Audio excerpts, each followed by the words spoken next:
Far beyond the chaos of Earth, past the satellites, the smog, the microwaved leftovers of galactic politics, there's a place where time unravels and bad decisions echo forever. The Force Nexus. It's the ghost zone for Jedi who couldn't retire, for regrets too heavy to fade, for spectral dads who still think they could have fixed Anakin with a hug and a PowerPoint. Ruins float in the void like abandoned memories. Everything hums like a haunted lightsaber left on too long. And there they are. Yoda, Mace Windu, Qui-Gon Jinn. Floating cross-legged in the void like disappointed gym teachers watching a cafeteria food fight escalate into prophecy. Qui-Gon squints. Something's wrong. The balance is vibrating. And Mace just growls. That's not balance. That's conehead chaos. Look at him. A ripple forms, a vision of Ki-Adi-Mundi, robe flowing like some back-alley messiah, standing on a mountain and delivering a sermon while force-pushing a drone out of the sky like it owes him rent. This clown turned the Jedi Code into a fertility cult, built a Force militia, and renamed himself Al-Sheikh Al-Mundi. I died for this? Qui-Gon, sighing like a ghost with anxiety, says he believes it's destiny. It's delusion wrapped in a bathrobe. And then, Yoda, silent, still, watching the ripple of chaos unfold.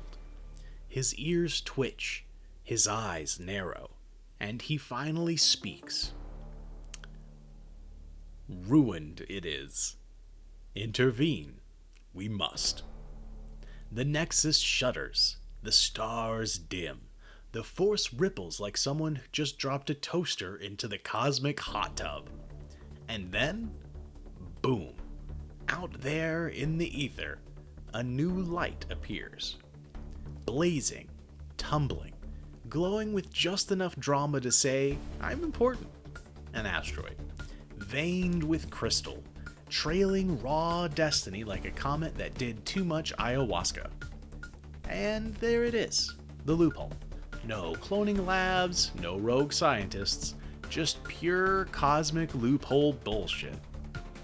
Qui-Gon stares at the incoming rock and mutters, that's gonna hit Earth. Mace? He just cracks his head and says, good, so are we. And Yoda, fully in gremlin mode, smirks and goes, ride the rock we shall. The ghosts rise, weightless, calm, burning with purpose. They step into the flow of the Force. No ticket, no plan, just faith and repressed aggression. The screen trembles, and then, bam, they vanish.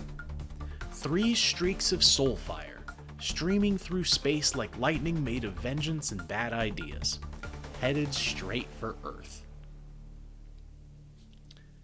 So here's the thing about the Force. It doesn't use maps. It doesn't do instructions. It doesn't care about OSHA compliance or atmospheric entry protocols. When the Force wants something done, it throws a rock at the planet and prays for the best. A fireball shrieking through the sky. Basically what happens when the cosmos hits send on a bad idea. It comes in hot over the Nevada desert. The sky splits. Chickens panic. Somewhere, a conspiracy theorist screams, I told you so, and immediately sprains his ankle. The asteroid slams into a forgotten patch of wasteland. Half missile testing range, half abandoned alien-themed truck stop. All cursed. And then, silence. A low hum rises, like an ancient microwave reheating forbidden leftovers. Inside the crater, something stirs. A burst of blue light. A swirl of dust. and 3 shapes rise from the scorched earth like spiritual hangovers with a grudge. Mace Windu stands tall, muscular, confused, and very, very naked. Qui-Gon Jinn blinks rapidly, like he just dreamed every ending of Lost at once. Yoda stands knee-deep in ash, his arms crossed, locking his face into permanent judgment mode. Qui-Gon wheezes, "What plane of existence is this?" Mace looks around like he's ready to fight God again. "Where's my saber?" And Yoda, just deadpan, "Where's your pants? Ask first you should." A plastic bag floats by. It sticks to Mace's leg. He kicks it with the fury of a man who had once fought Palpatine and now has to smell burned cactus. The Jedi are back. Technically. But not gracefully. No robes, no sabers, no clue where they are. Just a crater, a concussion, and dirt in anatomical locations not covered by Jedi training. The wind howls like the earth itself is judging them. They shuffle toward the only structure in sight, a rusted maintenance shed powered by spite and leftover diesel. A vending machine hums like it's holding a grudge. Everything smells like grease, despair, and one rat that died here in 1998. Mace rips a tarp off a rack of janitor uniforms. This is what we've been reborn for? Discount coveralls? Qui-Gon, already halfway into his, says, "It's not the robe that makes the Jedi." And Yoda, poking his sleeve like it just bit him, just mutters, "Scratchy this is. Regret it, I do." Resurrected by fate, dressed by goodwill, armed with nothing but trauma and attitude. They're back, and Earth has no idea what's coming. The 3 of them step out of the shed, windswept, barefoot, wearing industrial-grade jumpsuits 2 sizes too big. They look like the worst construction crew in the galaxy. A tumbleweed rolls by. Mace squints at the horizon like he's about to punch it. Mace, we need crystals. We need power. And we need a ride. Yoda, start walking, we must. And so they do. 3 Jedi, 1 desert, no plan, and nothing but righteous fury in their socks. So here's the situation. 3 Jedi, 1 hostile planet, 0 lightsabers, and the nearest kyber crystal is approximately nowhere. The Jedi sit behind a rusted shed in the middle of nowhere, Nevada. A tumbleweed rolls by. It spontaneously catches fire. Nobody reacts. Not their problem. Mace Windu's holding a piece of rebar like it owes him an apology. Mace just stares at it and says, "This ain't gonna cut it." Qui-Gon, rubbing desert dirt like he's reading horoscopes in the soil, whispers, "This world has potential. Wrong. Unfocused. Broken." Yoda looks up at the sky and goes full cryptic goblin. "Shiny rocks we need. Big batteries. Glowy tubes. Mace turns, deadpan. "We need lightsabers, Yoda. Not a damn lava lamp." Yoda picks up a rock, closes his eyes, levitates it exactly 1 foot before it falls with a sad little thunk. Yoda, perfectly straight-faced. "Lava lamps, more useful than this rock, perhaps." Silence settles. Existential dread creeps in. Dust swirls through the wind. The Jedi Temple's gone. The Republic's gone. No lockers packed with weapons. No map. No Wi-Fi. Just 3 dusty Force ghosts wearing flesh, stumbling through the wreckage, trying to remember how the hell they used to fight wars. Back in the day, the Jedi ran the show. They hoarded vaults, commanded ships, collected blueprints. They posted up at kyber mines guarded by silk-robed monks who never blinked and smelled like incense and unresolved trauma. Now, they wander 1 endless desert, lug 1 bag of spiritual baggage, and nurse a deep primal hatred for the modern supply chain. Qui-Gon sits up, calm as ever, and says, "We build from what we find." Mace raises an eyebrow. "We don't have crystals." Qui-Gon shrugs. "Maybe we don't need crystals." Yoda points off in the distance. "Crystals they sell in that trailer over there." Mace squints. "Master Yoda, that's meth, not kyber." Yoda nods thoughtfully. Perhaps this meth I will try." Mace exhales the breath of a man who's had enough. "We don't have time for this." Yoda stands, draws shapes in the sand like a tiny prophet with ADHD. Circles, runes, the outline of a frog. Yoda murmurs, "The Force. Find it we will, in places unexpected. Sacred grounds, old machines, broken men with glowing eyes." Mace side-eyes him and mutters, "That last one better be a metaphor." Qui-Gon suddenly turns, staring into the heat haze like he just remembered a side quest that only unlocks at level 80. "The Force is calling. It wants us to split up." Mace groans. "Great, classic quest formatting." Yoda nods, annoyingly chipper. "Separate we travel. Together we strike." Mace cracks his knuckles like he's about to duel a vending machine. "Fine, I'll find power. You two go find your rocks and whatever the hell enlightenment smells like." Qui-Gon bows like he's in a tea commercial. "Peace be with you." Mace just growls. "Peace is for people with sabers." And just like that, the squad splits up. No maps, no comlinks, no backup.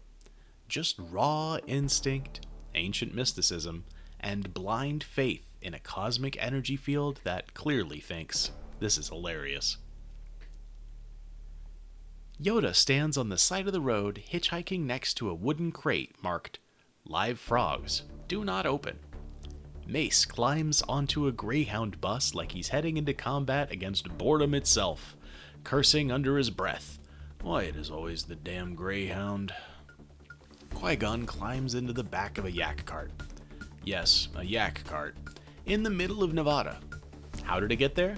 That's a story for another time. The driver smells like sage and danger, and only speaks in riddles. This isn't some training mission. They're stuck on a scavenger hunt straight from hell. And if they screw it up, Earth goes full-time cone curd. No takebacks. When Jedi go questing, it usually means temples, ancient trials, a soft orchestral swell while somebody dramatically reflects on destiny. But now, it means hitchhiking, hallucinations, and the very real possibility of dying on a Greyhound bus. The desert dissolves onto jungle mist. A cargo plane roars across the sky. In its belly, a wooden crate marked, "Live frogs, do not open," rattles violently. The lid blasts open. A tiny green hand shoots up, prophecy in miniature. Yoda sits cross-legged in the cargo bin, eyes shut, meditating beside a life vest and a half-crushed bag of pretzels. Up front, a pilot mutters, "What the for the 8th time today." Yoda doesn't fly first class. He doesn't even fly economy. He smuggles himself like a force-fed gremlin with a carry-on full of unresolved trauma. He's heading for the jungle. Deep in the Amazon, Yoda melts into the trees like a cryptid on a vision quest. He communes with moss. He munches mushrooms outlawed in 42 systems. He befriends a capybara with Darth Maul energy and deep trust issues. He meditates beneath the skull-shaped waterfall for 72 hours without flinching. Locals spot glowing frogs, floating birds, and a panther that bowed to him once, then left without a word out of sheer respect.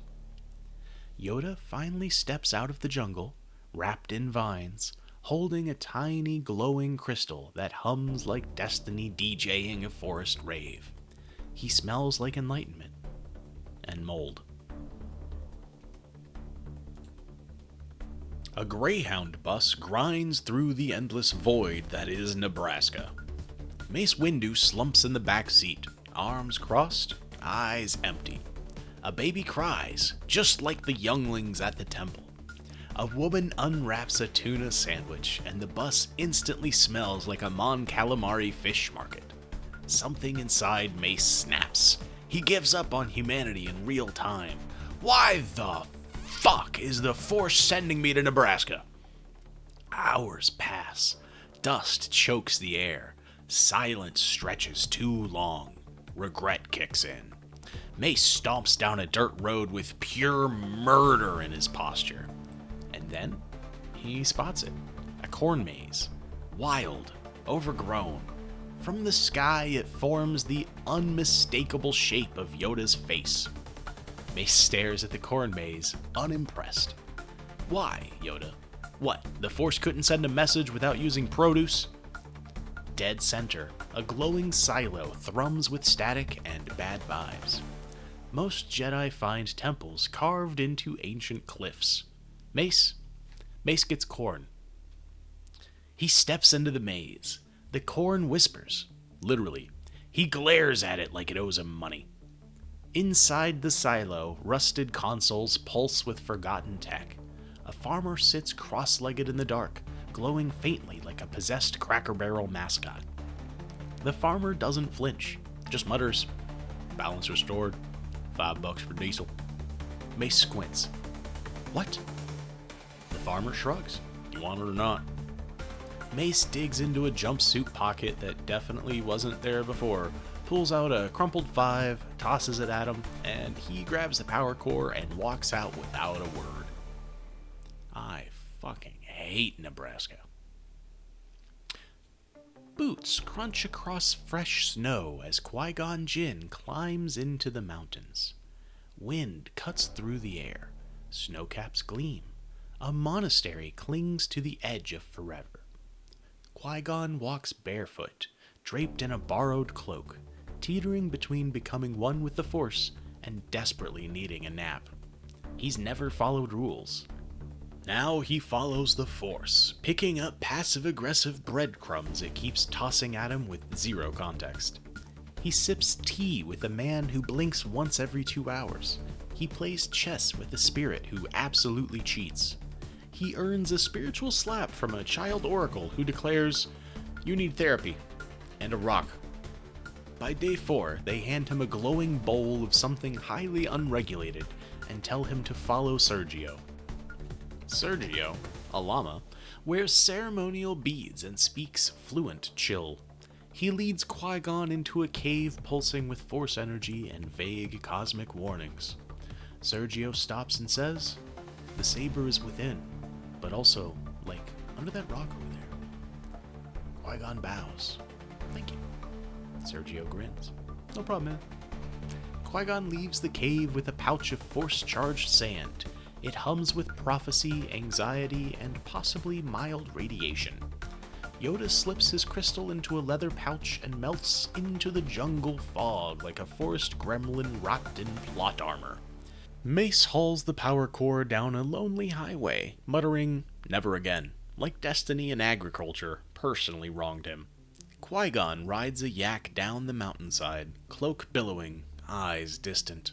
Sergio watches from the cliff above, chewing a flower and humming a Buddhist chant, like this is totally normal. They got what they came for. Sort of. It's dusty. It's unstable. It's probably radioactive.